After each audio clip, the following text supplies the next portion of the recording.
everybody knows when they should see a dentist. You know, we schedule it in minus September, just so you know, doctor. Should we make an appointment seeing our dermatologist annually?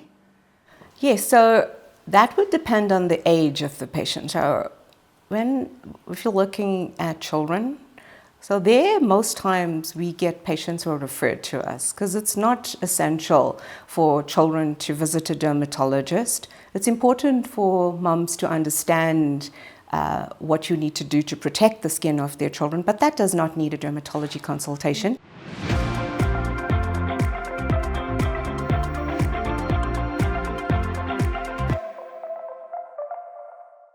Welcome to another Baby Brunch podcast. Today we're talking everything about our skin. When should our baby or you and I see a dermatologist? How should we take good care of our skin? And also, when is the right time to be educated about our skin? Listen to this and many other podcasts on babybrunch.co.za. Well, today in our hot seats, we've got Dr. Ramlachan. Doctor, thank you so much for joining us. Dr. Nivana Ramlachan, she's a specialist dermatologist in both medical and procedural dermatology. It's a mouthful, but doctor, I tell you what is a mouthful. Recently, you won an award. You were recognized as the best dermatologist in the Best of Pretoria Readers' Choice Awards for 2025. That's a huge achievement. Oh, thank you, Alana, and thank you so much for having me. It's indeed a pleasure to be here today. Yes, so that was an accolade that was really special. Over the years and practice, I'm 20 years in dermatology right now. That was one that was unexpected, and it truly touched my heart because that award came from my patients.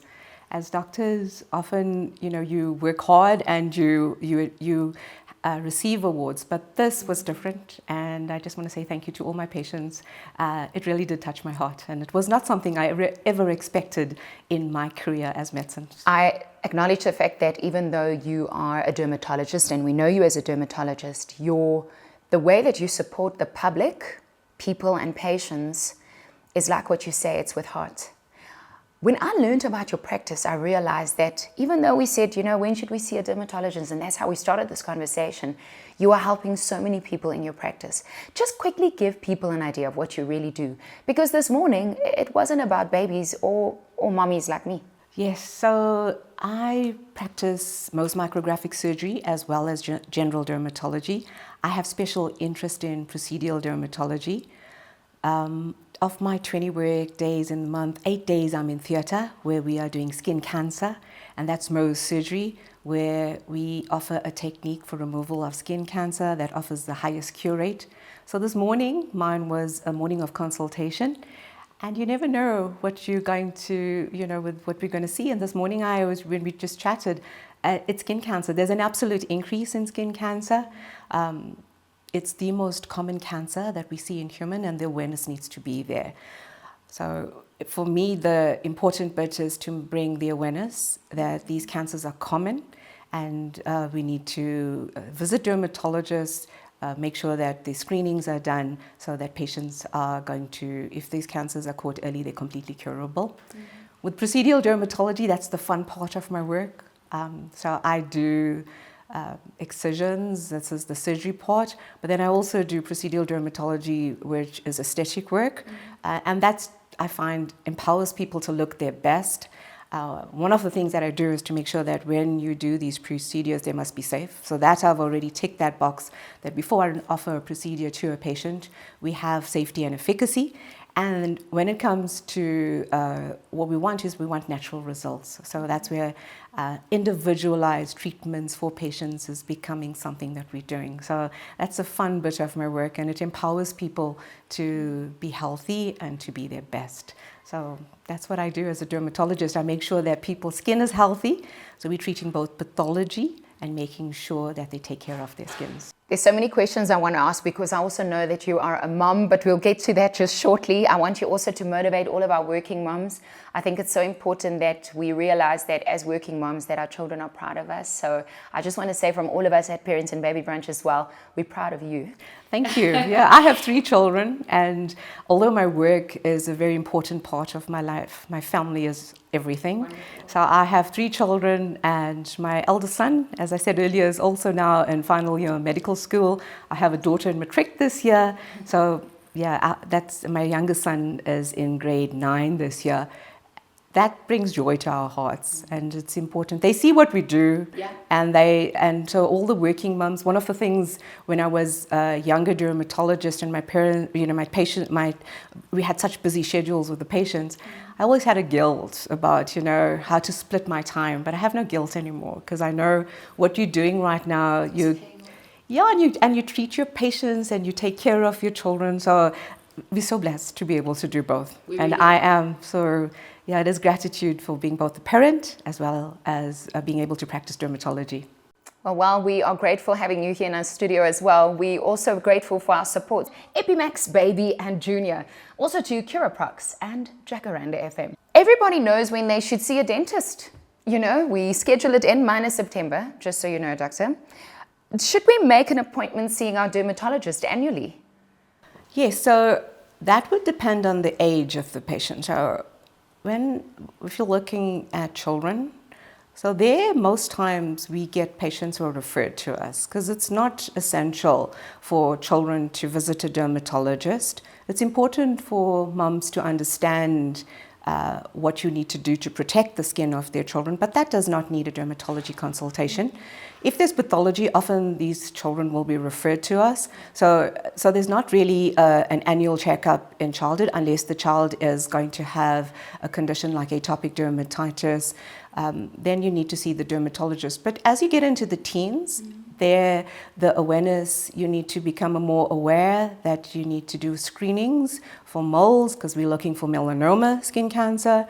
And often once the hormones start to change, there we're going to start making sure that the children come in should there be suspicious lesions, and that's where the dermatologist comes in to map these lesions and make sure that the skin is healthy so there's no risk for melanoma. It's very uncommon in this age group, but I have seen a youngest child of about 13 with melanoma. It does happen. It's infrequent, but that's when all pathology starts. And it's very important in their teens to treat acne because often I find that acne scars both the skin as well as the psyche. So it's very important for parents to, when they try over-the-counter products or they've tried some treatments and they're not getting the responses that they wish, to see a dermatologist. And then when you get into the 20s, I think that's quite important. Here now the awareness should come with screenings because the two big areas that we see as dermatologists where pathology lies is going to be the damage that we get from the sun. The sun's our source of energy, but it also is where we get a lot of damage. So here we want to start now screenings, and as we get into the 20s to start being aware that these skin cancers are becoming more common, and then to treat pathology if there is, so skin rashes, all of those will be, in the teens and the 20s. And then when we get to the 30s and 40s is where we should start seeing our dermatologist every second year, unless the dermatologist recommends that you should see them more frequently, because these cancers become more frequent as we age. With regard to pathology with atopic dermatitis, which is a very common skin disease, we need to optimize treatment, and that's when you should see a dermatologist. And I find that parents often struggle with this in that they would do a few different treatments, and if you're not getting the response where the child is clear, because it affects, and we now what we see is that this has significant impact on the child's functioning. So it will depend on the age when you see a dermatologist, but as we get into the 30s and the 40s, that's when the screening should become a bit more regular, and you should have a dermatologist who knows your skin and knows your skin type and would advise you. Do you think that the sunscreen, that it's underestimated? Yeah, so I think photoprotection is something that is really important. So what we see in childhood is that there's two things that I always say to parents: what can you do to protect your child's skin? Because right now longevity is it's a very big area that people are looking into. So sunscreens is one part of photoprotection that we should be aware of. And what parents can do when children are younger is to make sure that they don't not going to get damage from the sun. So wearing protective clothing, wearing sunscreens, and not all sunscreens for different ages. You've got to be able to choose them appropriately. So in childhood, over 6 months is when I would start recommending parents to make sure that these children are wearing sunscreens together with hats and protective clothing. They would use more mineral sunscreens. So those are more physical blockers, not to use too many of the chemical blockers in the younger children. And then as we, the trend is later to use more filters that are also chemicals because they're more pleasant to the touch and feel. One of the things why people don't wear sunscreen is that they don't like the way it feels. Yes. And people just don't say, they'll say to us when they leave, yeah, they're going to use a sunscreen, but how often do you use it every day? And that's very important. So a feel of a sunscreen is really important. But it's important to photo protect. That's the one thing, because the sun is going to do it's very beneficial to us, but it also does harm, and it's photocarcinogenesis as well as photoaging that we're going to get from the UV spectrum. So before we had this conversation, I said to Dr. Bob, like, how many babies do you really see? And then you reminded me of our derm family. There is the pediatrician, there is you, and I guess a lot of other medical specialists that can help us in this family of trying to keep families safe and healthy. But when would I bring baby to a dermatologist? You talked about referral. Yeah, absolutely. So often it starts, the child is going to be either with their general practitioner or their pediatrician. And these, if with common skin conditions in childhood, most of them in the first 3 months will resolve. So a lot of times parents shouldn't panic and see your first line doctor, which is either going to be your pediatrician or a dermatologist. Once the pediatrician or dermatologist is now uncomfortable that they're not getting the responses that they're looking for, that's when the child is referred to us. So it's often uncontrolled or a patient who is not optimized with atopic dermatitis. Those patients, or seborrheic dermatitis, neonatal acne, a few of these conditions where parents then will seek dermatologists, but often that's going to come via a referral from a pediatrician or the general practitioner. And yes, you should have a team that supports you. And I often get referrals from the sisters when the child goes in for their immunizations, that the sister will say, you need to go and see a dermatologist because the child has got a skin barrier that is disrupted and needs to be treated. Sure, referral and the power of it. So give us some advice. I mean, do you have advice for parents who want to set their children up for good skin and good health into adulthood? I know that you more recently attended a conference overseas. You came back with some knowledge and information because the buzzword on everyone's lips is longevity. We want to live longer, we want to live healthier, we want our skin to be good, we want our bodies to function longer. So what advice can you give us as parents to set up our kids with really good habits when it comes to their skin? Yeah, so that's where we were at MCAS, and yes, longevity is on the tip of everyone's tongue. So what you want to do in childhood is to develop routines that are going to help children with their skin barrier, to protect skin barrier, and I can go into that a little bit if you wish, because that's very important. Skin barrier is where you're going to use proper emollients and make sure that you don't get disruption in the barrier, because a lot of this disease that we see is as a result of the disruption in skin barrier. And then to protect from the UV radiation. So 2 things that I can give advice is make sure that we treat barrier, and that would be making sure we know how to choose the correct moisturizers, what cleansers should we use. And my advice is in a child is to keep it simple, not to use too many actives. And then to use the properties of moisturizers that I would recommend for kids. As when a parent is, with all these products out there, how do I choose? So what we want to do is keep it simple, to use gentle cleansers in the young child, not to use fragrances, because all of those could lead to irritant and contact dermatitis, which we want to try and avoid.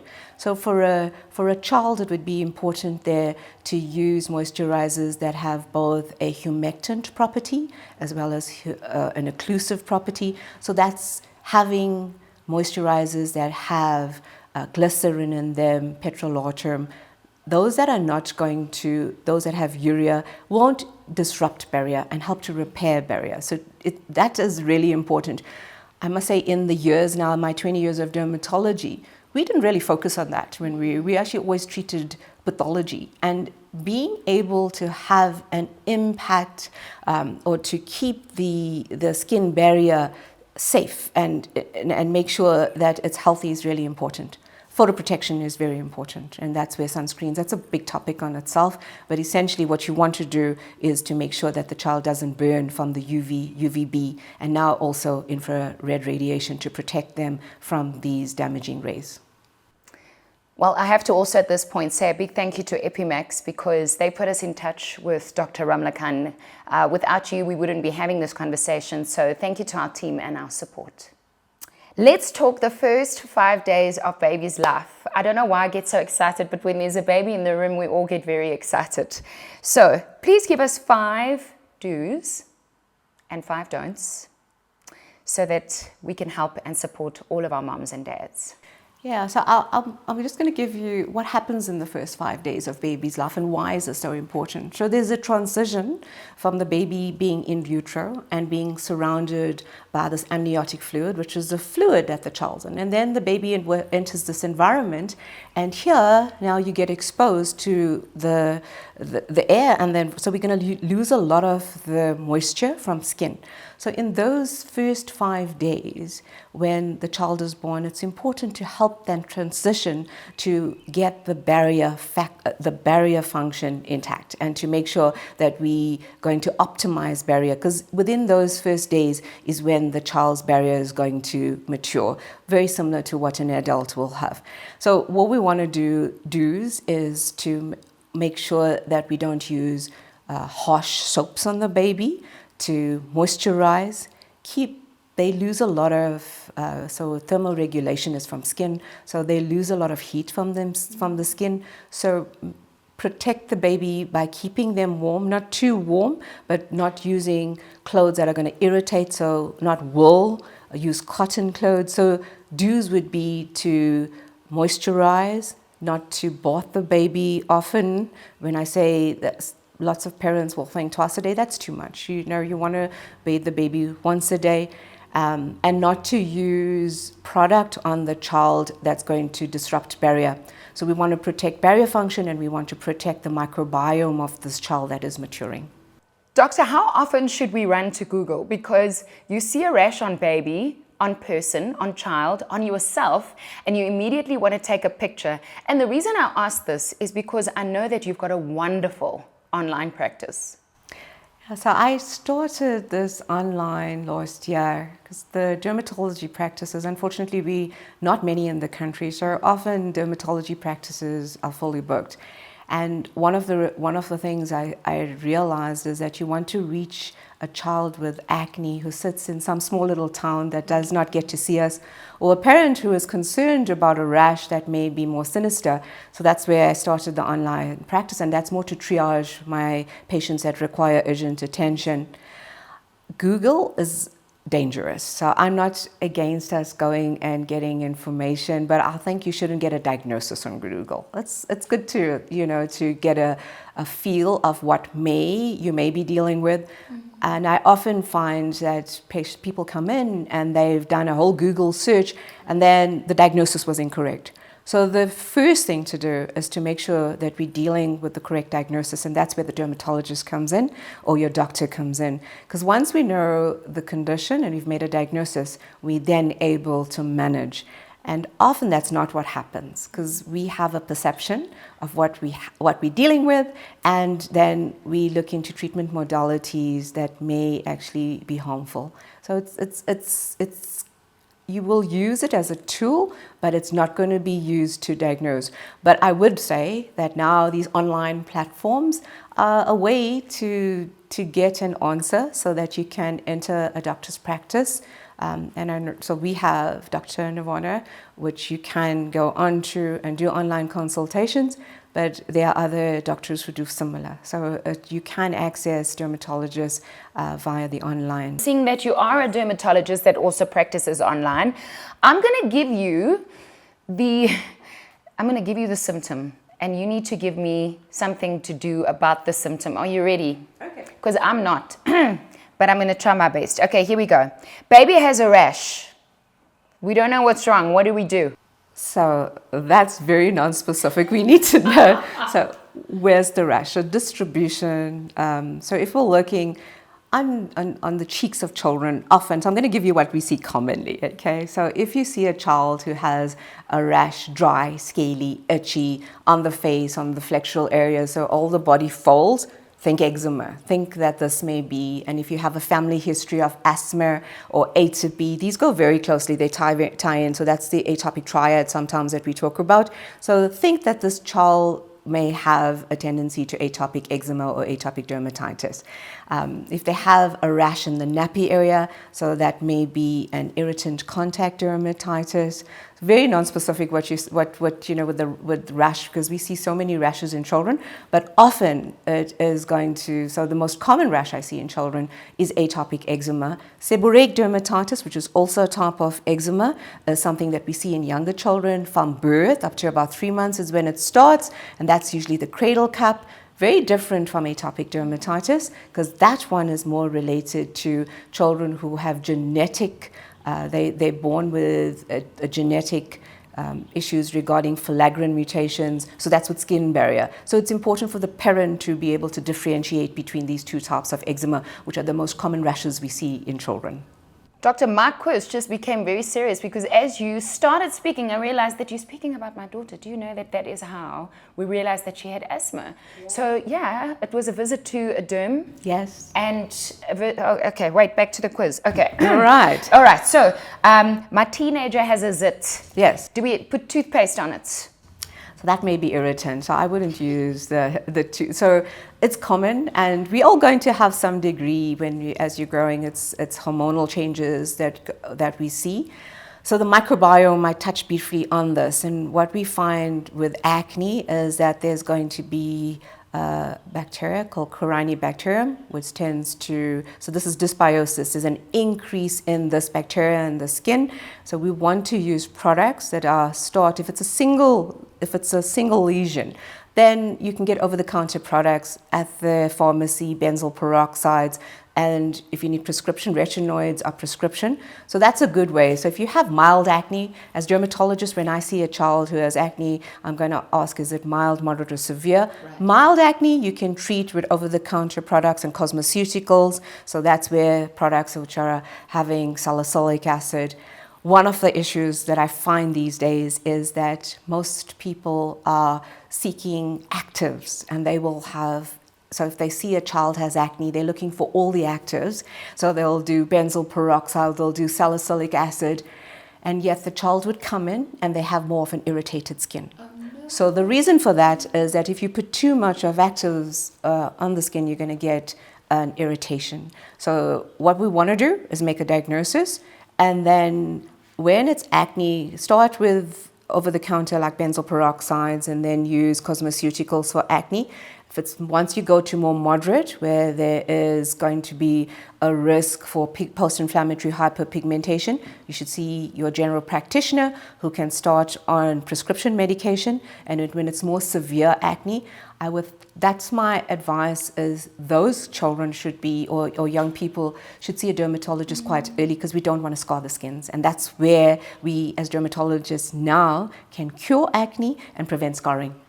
And it started with a zit. So you got to look at one Yes. zit versus, is this now, because it's a first start, and so that's important. Ingrown hair. This is still part of our quiz, doctor. I'm diagnosing online, there's an ingrown hair, and it's in my hubby's beard. Yeah, it's folliculitis. It's often patients who have thick curly hair that develop these. So it's something where proper shaving, do not shave too close to the skin, because then the hair follicle, because it has a curl, will grow back into the skin, and then to use good emollients to make sure that we have the hair follicle, which is surrounded by keratin plug, that hair follicle is able to come out of the hair is able to come out of the follicle. So So it's proper shaving techniques there. And then tweens, laser shaving, yes, no, and why? This is actually an online question that we got. So we're talking here about tweens who's starting to grow hair, and the mother in this particular case wanted to know whether we laser or shave. So what's your preference to go to as a dermatologist? I think as a young, because it's expensive to do laser treatments. Right. And you've got to be aware that lasers have complications. We often do laser hair removal. It's a very common it's a request for patients because it's a permanent, more long-term solution to hair removal. But however, if it's a younger patient, shaving, if it's gentle, is a way to get started. And I often would advise the parent that you want to start lasers a little bit later. So shaving, yes, they can, just proper technique and to be gentle, use good emollients after shaving. So yes and no. I would say to start, there's lots of preference in this, and it depends on the skin type of the child. It depends on what type of hair they have, whether you would say yes to shaving or no. So someone who has a tendency to ingrown hairs, you'd be more careful because then you're going to have more ingrown hairs if you have, and that's usually thicker hair.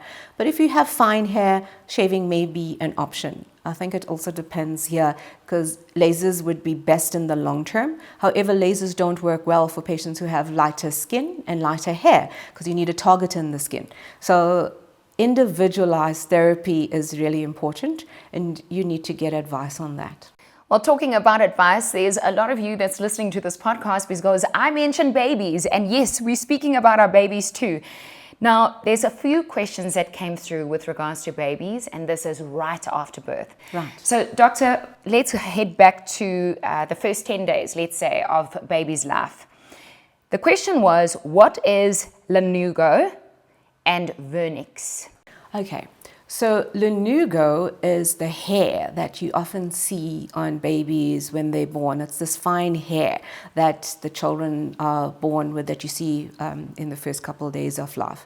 And the vernix is this coating that the child has, this yellowish, it's a fatty material, that whitish material that we see on children. And what that is, it's actually protection from the environment when the child enters into the world. Because while they're in utero, that vernix, which is what it's made up is water, and it's got some there's fatty material or lipids, and then the shedded skin of the baby. So it actually provides a protective coating over the child.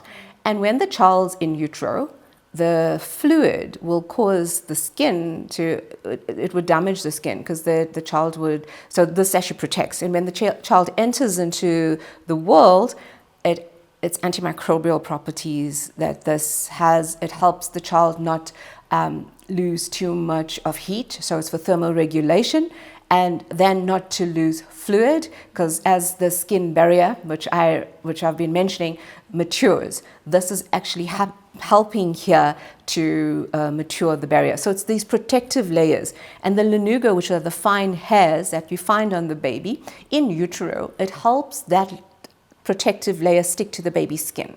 And in the first couple, often within the first month, that's the neonatal period, that falls off. So what is exciting about the questions that we got? So it was actually a conversation. When should baby's bath be the first time? Oh no, but I don't like my baby being coated in this white stuff. So it's protective. They should keep it there. They should keep it there. Yeah. So when should we then give baby the first bath? Because if I know the benefits, I almost don't want to wash it off. Yeah, so you now think a lot of recommendation now is to at least avoid bathing the baby for the first 6 hours, okay?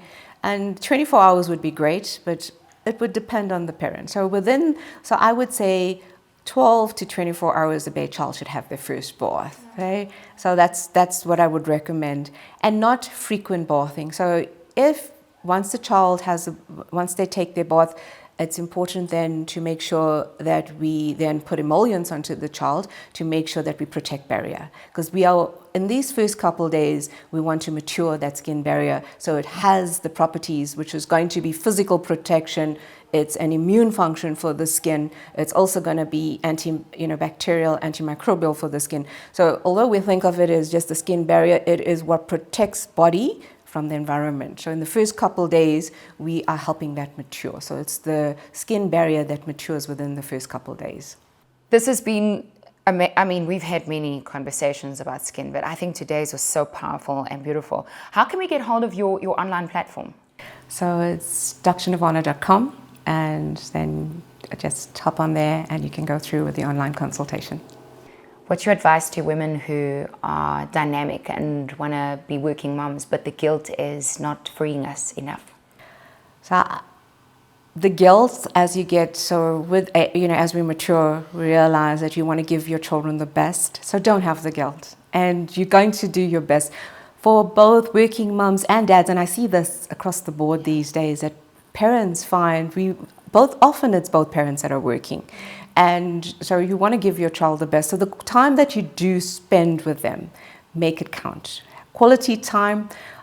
For me, the one thing these days is that the tech that we are all surrounded with, which is great and we need it, it takes away a lot of connection. So I would say to mums who are busy, not to feel guilty. You're doing your best, and one of the things you should do is empower yourself, because that helps you to do your best. Once you take care of yourself, you will better take care of your family. So it's really important to not only look out for your family, your children, and I often find parents or mums in particular, dads as well, sometimes neglect their needs. So take care of yourself, and not just your health, but making sure that you at your best both mentally and as well as physically, because longevity is now reflected, as dermatologists we're seeing it, and a lot of times your skin health is going to reflect what we see in your daily health. So no guilt, do your best, and I think at the end of the day, that is what we all hear, and your family will see it, so that's important. Doctor, it has been wonderful having you on Baby Brunch. For this and many other conversations, you're welcome to log on to babybrunch.co.za.